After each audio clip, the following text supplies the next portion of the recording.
السلام علیکم ناظرین، آپ دیکھ رہے ہیں یوٹیوب چینل اور میں ہوں آصف خان۔ ناظرین، توہین عدالت کیس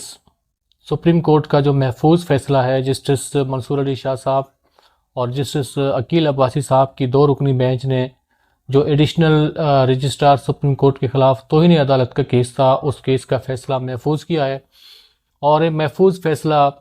جو ہے یہ سنائے جانے کے جو تیاریاں ہیں وہ کی جا رہی ہیں، لیکن اس سے پہلے بہت ہی ماحول سینسٹیو بنا ہوا ہے سپریم کورٹ کے اندر اور غیر معمولی اقدامات کیے جا رہے ہیں۔ اور اس کے علاوہ 26ویں آئینی ترمیم کے خلاف آئینی بینچ جو درخواستیں ہیں وہ بھی سنے گی، اور یہ آئینی بینچ 7 رکنی آئینی بینچ ہے جسٹس امین الدین خان صاحب کے جو ہے سرپرستی میں، اور یہ آئینی بینچ جو ہے یہ 26ویں آئینی ترمیم کے بعد مرز وجود میں آئی۔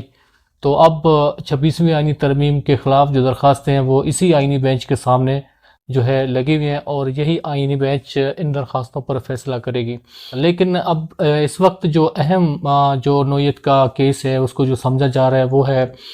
جو توہین عدالت کیس کا محفوظ فیصلہ ہے، اور اس میں جسٹس منصور علی شاہ صاحب کے ریمارکس ہیں، اور اس کیس کے حوالے سے جو ان کا واضح پیغام ہے کہ اس کیس میں جو جوڈیشل جو آرڈر ہے اس کو منسوخ کرنے کے لیے ججز کمیٹی نے ایک آرڈر جاری کیا اور اس پر ایک نیا بینچ تشکیل دے دیا، تو یہ ایک آئینی بحران جیسا صورتحال بنا ہوا ہے۔ اور پھر ایک محفوظ فیصلہ، ابھی تک وہ فیصلہ جاری نہیں ہو سکا، اور اس فیصلے کے خلاف جو ہے ایک نئی بینچ تشکیل دے دی گئی ہے۔ تو اب یہ دونوں فیصلے جو ہے سپریم کورٹ میں ہونے جا رہے ہیں، اور اس میں جو اہم معاملہ یہ نہیں ہے کہ جسٹس منصور علی شاہ صاحب جو ہے کیا فیصلہ دیں گے، تو مختلف پریڈکشن کیے جا رہے ہیں، لیکن اس میں اہم معاملہ یہ ہے کہ جسٹس منصور علی شاہ صاحب جو فیصلہ دیں گے ان فیصلے کی امپلیمیشن ہے، اور اس فیصلے کو جو ہے تسلیم کیا جاتا ہے یا نہیں تسلیم کیا جاتا، یا ان فیصلے کو فوری جو 6 رکنی بینچ ہے وہ منسوخ کرتی ہے۔ تو یہ بڑے اہم جو سوالات ہیں، اور اس سے پہلے اگر ہم دیکھیں جسٹس منصور علی شاہ صاحب کے جو فیصلے ہیں سپریم کورٹ کے اندر، ان فیصلوں پر عمل درآمد ہوا یا نہیں ہوا، اور ان فیصلوں کو کن جو ہے تناظر میں دیکھا گیا، تو یہ بڑے امپورٹنٹ سوالات ہیں۔ لیکن اس وقت میرے خیال میں جو آئینی بحران کا جو صورتحال بنا ہوا ہے 26ویں آئینی ترمیم کے بعد سپریم کورٹ کے اندر، اور ایک تقسیم جیسی صورتحال بنی ہوئی ہے، تو اس وقت ایک ایسا صورتحال بنا ہوا ہے کہ 26ویں آئینی ترمیم کو لے کر اور موجودہ جو سیاسی صورتحال ہیں، موجودہ جو کشیدہ صورتحال ہیں، اور موجودہ جو آئینی بحران کا ایک جو ہے تاثر مل رہا ہے، تو ان چیزوں کو لے کر آگے چلنا میرے خیال میں اداروں کے لیے کافی مشکل ہو رہا ہے، اور یہ بہت ہی مشکل ہوگا کہ سپریم کورٹ کے اندر موجودہ جو بحران ہے اس کو لے کر آگے چلا جائے، یا موجودہ جو سیاسی بحران ہے اس بحران کو لے کر جو ہے آگے چلا جائے اور بڑے فیصلے کیے جائیں، اور ملک اور جو ہے اداروں کو چلنے میں جو ہے آگے چل کے آسانی ہو اور حالات کسی مثبت طرف جا سکیں، تو فی الحال جو ہے مشکل لگ رہا ہے۔ تو اس سے پہلے یہ جو بحران بنا ہوا ہے، اور یہ جو آئینی اور جو سیاسی بحران ہے، اس کو جو ہے سارٹ آؤٹ کرنا لازمی ہے، اور اس پر فیصلے کرنا لازمی ہے۔ تو میرے خیال میں اس وقت جو 26ویں آئینی ترمیم ہے اور 26ویں آئینی ترمیم کے بعد کے جو بحران ہیں ان سے نکلنے کے لیے یہ ایک بڑا اچھا موقع ہوگا موجودہ حکومت کے پاس، اور جو فیصلے ہوئے 26ویں آئینی ترمیم کے حوالے سے، تو بڑا اچھا موقع ہوگا اس میں اگر اپنے غلطیوں کو درست کیا جائے، اور موجودہ جو فیصلے ہیں جن فیصلوں پر جو ہے تنازعات کھڑے ہوئے، جن فیصلوں پر نقائص موجود ہیں، جن فیصلوں پر بحث موجود ہے، تو ان فیصلوں کو ریورس کرنے میں یہ بڑا اہم موقع ہے۔ اور اگر موجودہ سچویشن سے، حالات سے فائدہ نہیں اٹھایا گیا، اور یہ 26ویں آئینی ترمیم کا جو آئینی اور قانونی بحران جو اس وقت عدلیہ کے اندر پھیل رہی ہے، اس کو اگر نہیں روکا گیا تو اس کے آگے چل کے بڑے نقصانات ہوں گے، اور جوڈیشری کے لیے بڑے جو ہے اس میں سنگین بحران کا جو صورتحال ہے وہ بنے گی۔ اور لازمی سی بات ہے، جب ایک آئینی نوعیت کے اور انصاف کے اعلیٰ فورم پر جب بحران جیسی کیفیت ہو، تقسیم جیسی جو ہے کیفیت ہو، تو پھر تمام سسٹم کو آگے چلنے کے لیے جو ہے کافی مشکلات کے سامنے جو ہے کرنا پڑ سکتا ہے۔ تو اس لیے یہ بڑا اہم موقع ہے، اور اب دیکھنا یہ ہے کہ یہ جسٹس منصور علی شاہ صاحب اگر فیصلہ کرتے ہیں، جیسے کہ انہوں نے ریمارکس دیے کہ جو ججز کمیٹی ہے انہوں نے کیسے جوڈیشل آرڈر کو جو ہے منسوخ کر کے اس پر نیا بینچ بنایا، تو اس پر توہین عدالت کا نوٹس کا جو اس وقت باتیں کی جا رہی ہیں، تو توہین عدالت کی نوٹس اعلیٰ ججز جس میں chief justice of Pakistan justice Yahya Afridi صاحب اور جسٹس امین الدین خان صاحب بھی موجود ہیں، تو یہ اتنا آسان نہیں ہوگا. اور اگر یہ توہین عدالت کی نوٹس ہو جاتی ہے اور اس پر باقاعدہ جو عدلیہ کے اندر کام شروع ہوتا ہے، تو پھر وہ ایک جو ہے سیٹلمنٹ کے تھرو ہو سکتا ہے، اور ایک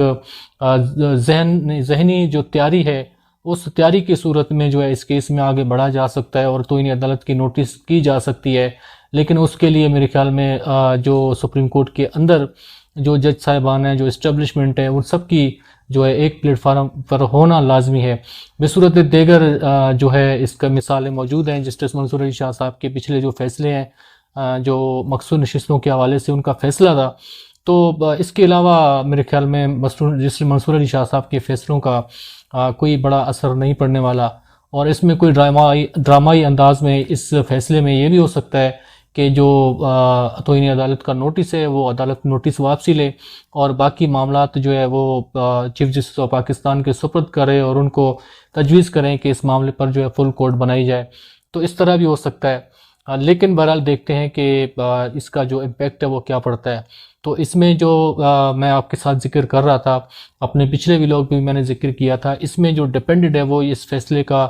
جو ہے ہونا نہیں ہے. اور اس میں ڈیپینڈنٹ یہ ہے کہ اس فیصلے کی جو قوت ہے وہ کیا ہے، اور اس فیصلے کی قوت جب ظاہر ہوگی جب یہ فیصلہ جاری ہوگا. پھر دیکھتے ہیں یہ فیصلہ کس نوعیت کا ہے اور اس فیصلے کے ساتھ موجودہ سسٹم کھڑی ہے اور موجودہ اسٹیبلشمنٹ اور موجودہ عدلیہ کے اندر اکثریت جو جج صاحبان ہیں وہ کھڑے ہیں،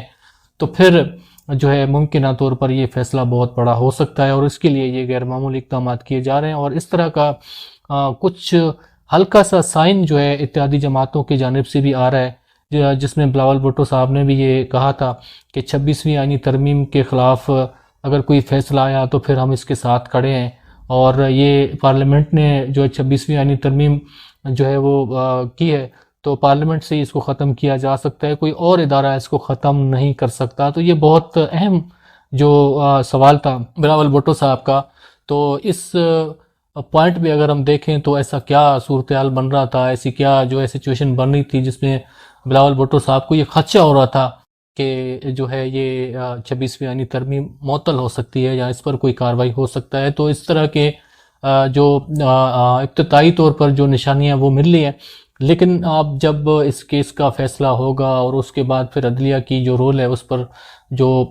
اگلے جو اقدامات ہیں آئینی بینچ کا، جو آئینی بینچ جب 26ویں آئینی ترمیم کے خلاف درخواستیں سنے گی تو پھر پتہ چلے گا کہ سسٹم کہاں ہے. لیکن آل اوور اگر تمام چیزوں کو ہم دیکھیں تو 26ویں آئینی ترمیم کے خلاف جو درخواستیں ہیں اور 26ویں آئینی ترمیم کے جو نقائص ہیں اور موجودہ جو جوڈیشری کے حالات ہیں، تو اس طرح میرے خیال میں موجودہ سسٹم کو لے کر آگے نہیں چلا جا سکتا ہے. اور اگر اس طرح لے کر موجودہ سسٹم کو آگے چلا گیا تو پھر یہ معاملات کو سنبھالنا کافی مشکل ہوگا. اور اس وقت جو سیاسی تبدیلیاں ہیں وہ عالمی فورم پر بھی ہو رہی ہیں اور جو گراؤنڈ پہ بھی جو سیاسی معاملات ہیں وہ کافی جو ہے مایوس کن ہیں. تو میرے خیال میں یہ بڑا اہم موڑ ہوگا اور بہت ہی اہم جو ہے یہ کل کا دن سمجھا جا رہا ہے. تو دیکھنا یہ ہے کہ سپریم کورٹ میں کیا فیصلہ ہوتا ہے اور کیا فیصلہ نہیں ہوتا. تو جسٹس منصور علی شاہ صاحب کے فیصلے کے حوالے سے بہت پریڈکشن کیے جا رہے ہیں اور بہت تجزیے کیے جا رہے ہیں اور بہت ہی قبل از وقت خبریں دی جا رہی ہیں. تو بہرحال دیکھتے ہیں کیا سچویشن بنتی ہے. تو بڑا اہمیت کا دن ہے اور بہت ہی اہم دن ہے، اور یہ دو بڑے کیسز ہیں جس کیسز پر جو فیصلہ کیا ہوگا. تو دیکھتے ہیں سپریم کورٹ میں سب نظریں. تو بہرحال جو بھی مزید ہوگا اس حوالے سے ہم آپ کے ساتھ اپنی تجزیہ شیئر کرتے رہیں گے. ابھی تک کے لیے اتنا ہی، ملتا ہے اگلے ولاگ میں نئے موضوعات کے ساتھ. تب تک اجازت دیجیے. اللہ حافظ.